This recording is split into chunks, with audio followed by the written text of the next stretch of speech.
starring Lee Marvin.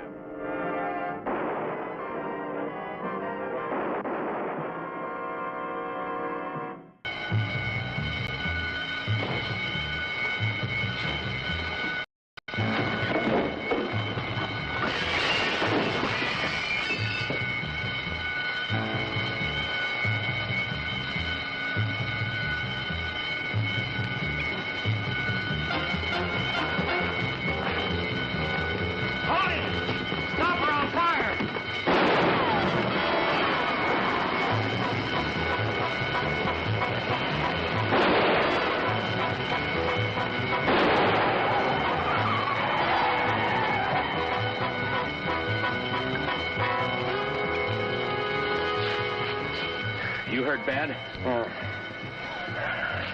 One at a time I could have took them. What'd they get? They cleaned out the lab. Dope they got. All kinds of dope.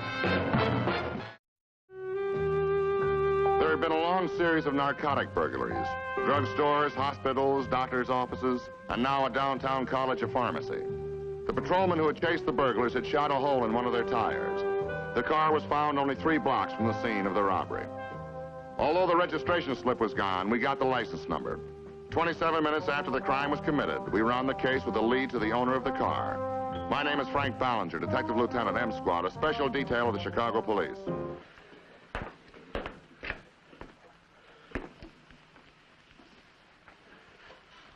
Joe. What's the matter, Joe? Fran, something just came up. I'll have to call you back. I won't do. What is it? What's wrong? Vic, I'm sorry. The car. Well, what'd you do? Have an accident? I had a flat tire. I left the car in a blind alley. I was able to get the registration, but I wasn't able to get the license plates. They're going to be able to trace the car to you. Vic. I'm sorry. What'd you do, Joe? Tell us, Joe, what it is this time. A gas station? A liquor store? What? I went bowling, like I said, only I ran into Paco. Paco. You know what the parole officer said if he caught you with Paco? I know what he said. I know what he said. Only that doesn't do me any good now. Mama, you know how Paco is. I owed him a little favor, all right, so I thought I would do it for him. What did you do, Joe?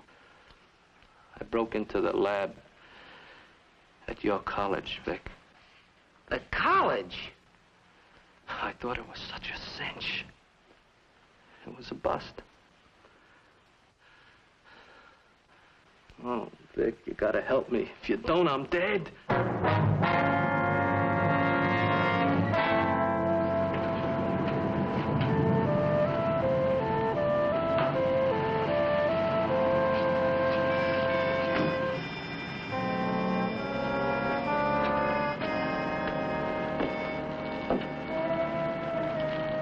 There's no need to go up. Where am I going? Well, I got second sight. You're a detective. You found my car in the alley, and you come to get me, right? Victor J. Parker? Yeah. You do me a favor by not going up. My mother's been upset lately. Have you done anything to upset her? Well, that's why you're here, isn't it? I don't know. You tell me. Well, what's the difference, cop? What do? You like him to fight? You like to beat it out of him? Is that it? No, that's not it. Okay, let's go.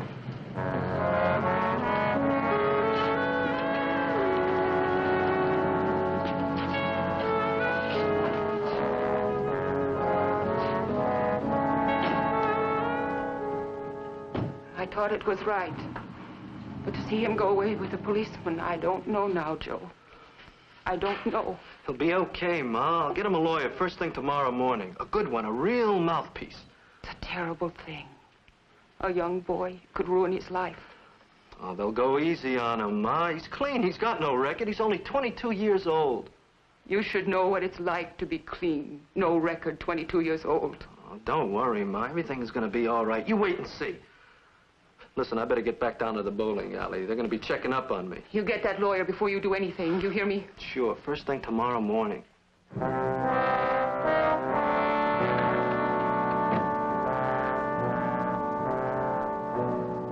I needed the money. I needed the money, so I went along with it. Is that so hard to understand? You've got no record of any kind. You go 6 hours to a pharmacy school. You're an honor student, and you steal narcotics. Yes, that is hard for me to understand. He's got another job, too, Frank. He works in an all-night drugstore. How much does that pay you? $50 a week. It's not enough. It's not enough, huh? So a total stranger walks up to you on the street and propositions you to knock off the narcotics lab at the school, and you go for it, huh? Yes. A guy you never saw before in your life. You don't even know who he is. You don't even know his name. Yes, yes, yes! You almost got yourself shot tonight for $1,200 worth of drugs. The other guy's got the stuff, but you don't know where it is. That's right. What's wrong with that? It stinks. You risk your neck robbing that school when you're going to grab 4 times the amount of narcotics you got in that all-night drugstore where you work with no string. They'd know. They'd know I did it. Look, I told you I did it. What more do you want to know? We want to know who your partner is, where he's gone, what he's done with the $1,200 worth of narcotics in that suitcase, and who he's selling it to, and that's just a start. But most of all, I want you to make sense, because you're not making any sense at all.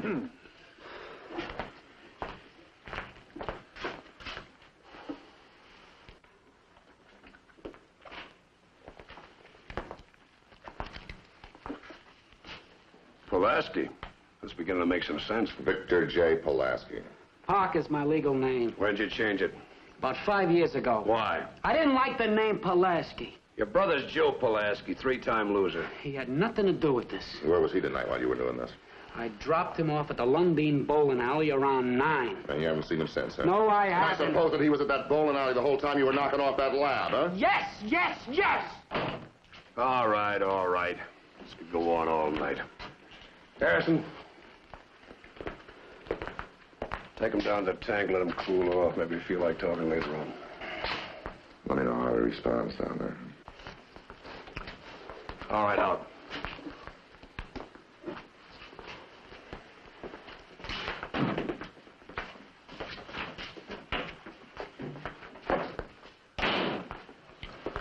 You don't think he's on the level, do you? Does it stand to reason that a kid like that would pull a job like this? No, it isn't reasonable. But you can't go by logic all the time, Frank. Remember that nice little choir boy we had over on Slocum? Who? Oh, you know, the kid that never even had a parking ticket? We finally traced 23 breakings and Yeah, but take a look at this. 2 brothers side by side. Joe Pulaski. Prior arrests as long as your arm. Prior convictions 3. A 3-time loser at the age of 32. 1 more conviction for a felony, he's away for life. Now take a look at this one. Vic Parker. Prior arrests, none. Okay, supposing you were Vic Parker and your brother could be sent away for life on his next conviction. And I could get by on a 6 months rap or maybe probation. Yeah, that is, if you thought you could get away with it. Yeah. Frank, you better get over to that Lundin Bowling Alley and have a talk with Joe Pulaski. All right. I left home about 8:45. What time did I get here, Angie? About 9, maybe a little before. What time did he get here? About 9, Lieutenant. Yeah, I was watching a television show. I was just winding up. You know the one about the reform gunslinger? Oh, yeah. You haven't left the joint since, huh? No. Say, what's this all about? Who did you bowl with?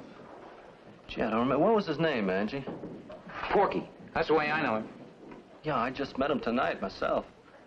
You didn't have a partner when you came in? No, look, I often do it. I come down here, I pick up a partner, and I bowl a couple of strings. That's right. They do it all the time. I don't suppose anybody could tell me where I could find this Porky now. Oh, he'll be in a couple of nights. You didn't spend time with anyone else, huh? No, nobody but Angie here. Oh, no, wait a minute, Lieutenant. I didn't see him all the time he was in here. You know, he came in for a couple of beers, then he went out and bowled a string, then he came in for another beer, you know. Yeah, well, Porky left about a half hour ago. I've been here ever since. So you spent time with nobody except Porky tonight, right? When you leave the bowling alley, the other bowlers figure you're in here having a beer. And when you leave here, the bartender figures you're back at the bowling alley. Yeah, I guess so, yeah. You haven't learned much in 15 years, have you? Huh? Didn't they ever teach you never to buy yourself an airtight alibi because you just gave him an out? If the going gets rough. Gee, Lieutenant, you're way ahead of me. I don't even know what the beef is. I'll explain it to you on the way downtown. Now, let's go.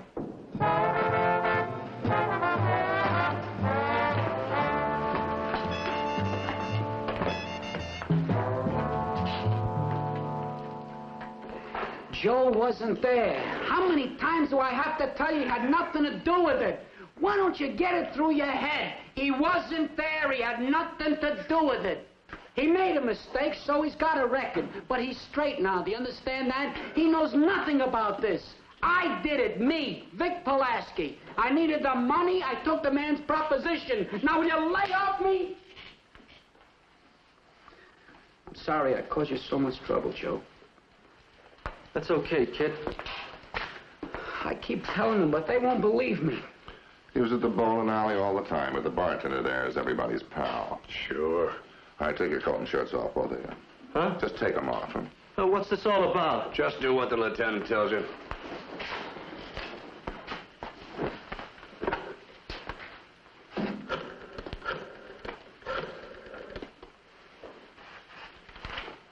Oh, Ed, Ballinger. You still got him down there? Okay, send him up any time now. Right. Yeah.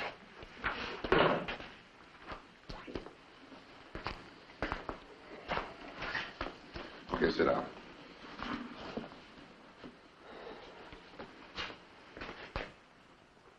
Did you ever see a bullet graze like that? No. Can we get a lab man on tonight? Yeah. Sit down right next to here. Do you know what criminal conspiracy is, son? No. I'll give you an example. You phony up that gash on your shoulder and then tell us you pulled the job to cover for him. That's criminal conspiracy. And that can get you 2 to 6 years in Stateville. Look, I told you everything. You can take it or leave it. Stay right where you are and don't turn around. Would you mind repeating what you told me before? Well, like I said, it was dark in that storeroom. I couldn't see so well. How close did you get to the man in the checkered coat? Close as he could get. He was on top of me. Is this the checkered coat? Yeah, that looks like it. Do you know the importance of this identification? Yes, sir. All right, you two, stand up. Don't turn around, I'll tell you why. Now turn around. Have you ever seen either one of these men before?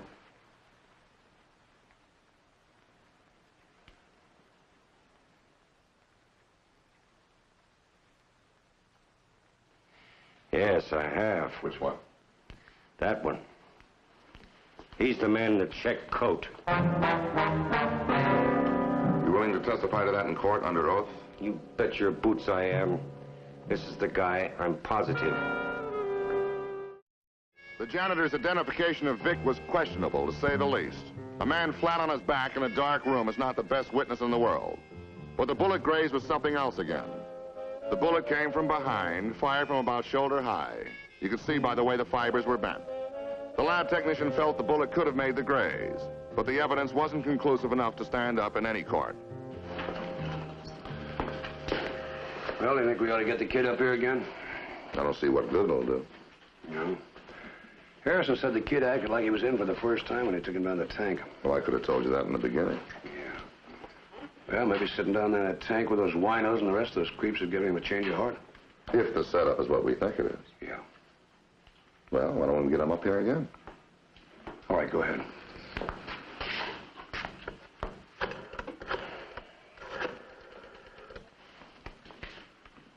So, Charlie, this is Ballinger. Will you send that kid we sent down up again, please? All right.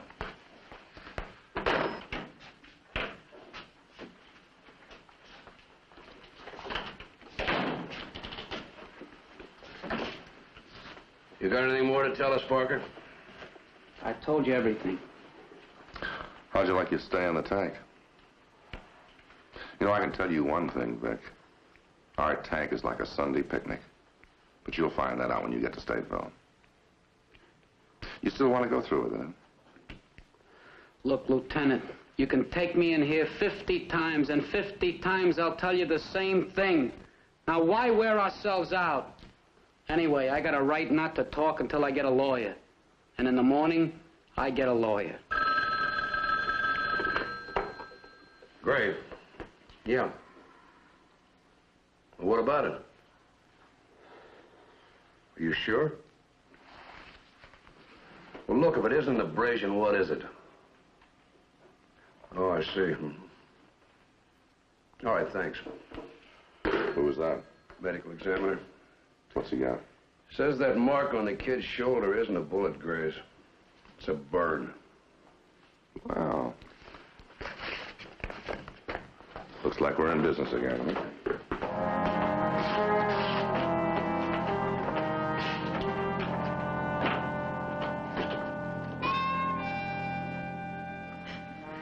Look, Mrs. Pulaski, I want to marry Vic, not a jailbird, but my Vic, the good, decent boy I love. Fran, dear, you have every right to be upset. But you don't understand. You're right, I don't. We talked it over. We made our decision as a family. Vicky wants it this way. Fran, I'm sorry. If there was anything else I could do. Look at me. Joe. It happened. I couldn't help it. We had to do something. So you're letting Vic walk the plank? Do you want to see me go to prison for the rest of my life? Why not? That's where you belong. No, Fran. Fran, no, please. Please, you've got to understand. Hold it. It's that Detective Ballinger. Listen, Fran, you got to believe me. This was Vic's idea. You got to stay with us. Oh, yes, he's right. What are you telling me, that this is right? To send Joe up for... Who knows what's right? It's the only thing we can do. Promise me you won't say anything to the detective. I didn't know I was getting in so deep. You got to believe me, Fran. Tomorrow, Joey will get a lawyer. They'll get him off easy. They know he's no criminal. Fran, listen.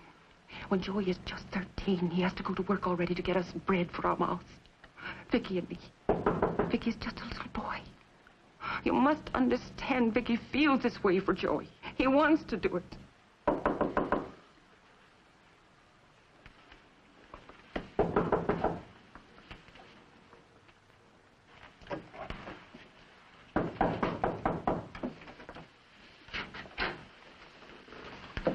I'm Lieutenant Ballinger of the police department.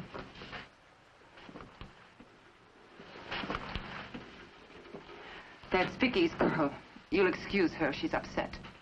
But you're not upset, is that it, Mrs. Pulaski?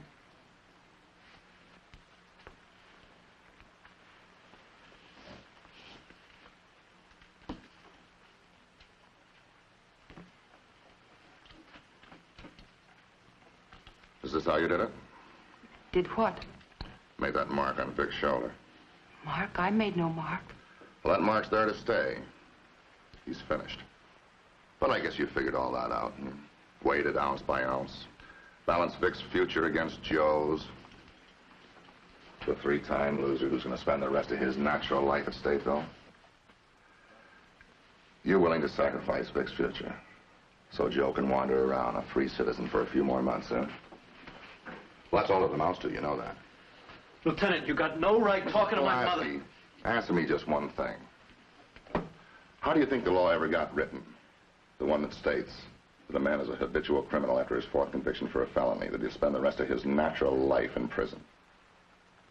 It was written because of a mountain of facts and figures that states that a four-time loser is a confirmed, incorrigible, habitual criminal. That the only safe place for him and society is prison. Because if you don't put him there, he'll go on to his fifth and sixth and seventh crime. And then one night, some innocent bystander might die because you didn't put him away. You know all that, huh?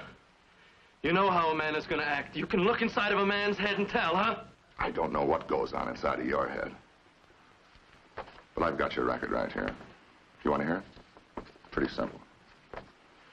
Stealing toys from 5 and 10s at the age of 7. Bicycles at 12. 5 auto grand thefts in your teens. And then you went big time. You got yourself a gun. Gas stations, liquor stores. And now the worst of them all. Narcotics. You know, whatever most of us have inside of us that hurts when we do something wrong, you don't have it. And you never will. You can't learn right from wrong. It's something you gotta feel. I'd just like to ask you one more thing, Mrs. Pulaski. You're willing to let Vic throw his life away? Why don't you go, Lieutenant? You have no business here. But I do have business here. My business is to arrest the guilty and protect the innocent. We don't know what you're talking about. I think you do, Mrs. Pulaski, but I can't prove it. Your husband died when Joe was 12. Vic was a little baby. So Joe went out into the street and earned a living for the family. And now Joe wants to be paid off in full. And you're willing to pay him. Or I should say that Vic is willing to pay him. Are you going to let him get away with it? Are you? You talk like a policeman, Lieutenant. How do you expect me to talk? I don't expect nothing. How can you know what goes on inside a mother's heart? I think I can, Mrs. Pulaski. But you're wrong. You're not going to help Vic, huh? I have nothing to tell you, Lieutenant. All right. At least from here on in, you know where he stands. As of this moment. No more poring over the books at night. No more A marks and B marks. No more career. It's all down the drain. He's washed up. Finished.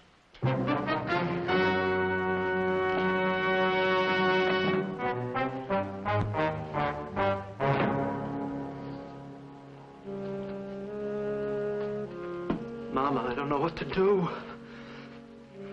I didn't want it to be like this. Maybe you'll learn, huh, Joey? You'll finally learn. Maybe something good will come from this.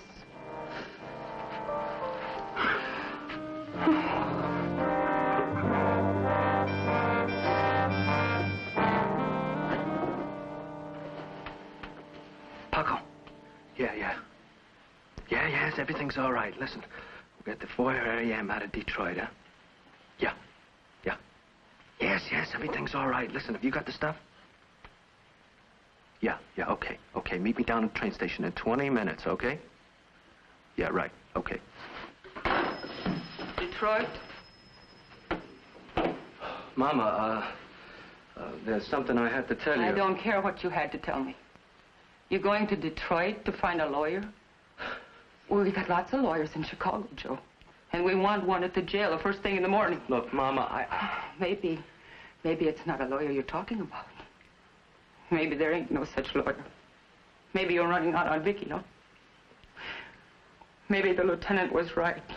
Maybe you don't feel right from wrong. Is that it? Mama, you don't understand. Understanding is what I got too much of, maybe. Always the same. Always I'm blaming something else. I'm telling myself, everybody's laying for Joey, blaming him for things he don't do. Always something else, not Joe. The lieutenant was right, Joe.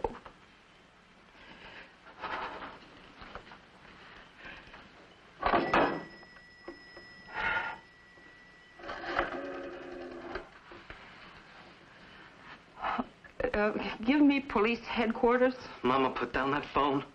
The lieutenant is right. Mama, let go of that phone.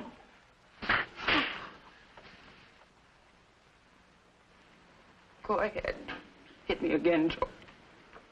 He's right. You're sick. You don't feel anything. It ain't there. Mama, I didn't know what I was doing, Mama. I didn't know what I was doing. Mama. No, you don't know. Hello, police. Give me Lieutenant Ballinger, M Squad. At 4:35 a.m., Joe Pulaski voluntarily surrendered. Vic went back to his home and his books and his girl. Joe made a full confession. Paco Ramirez, his accomplice in the robbery, was picked up at a Chicago train depot. Both of them are now in prison.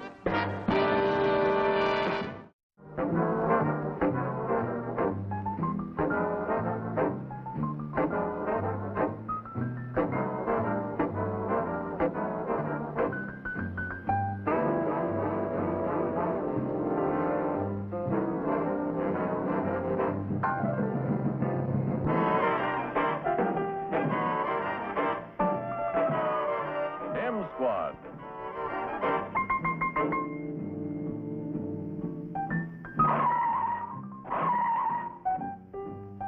Starring Lee Marvin.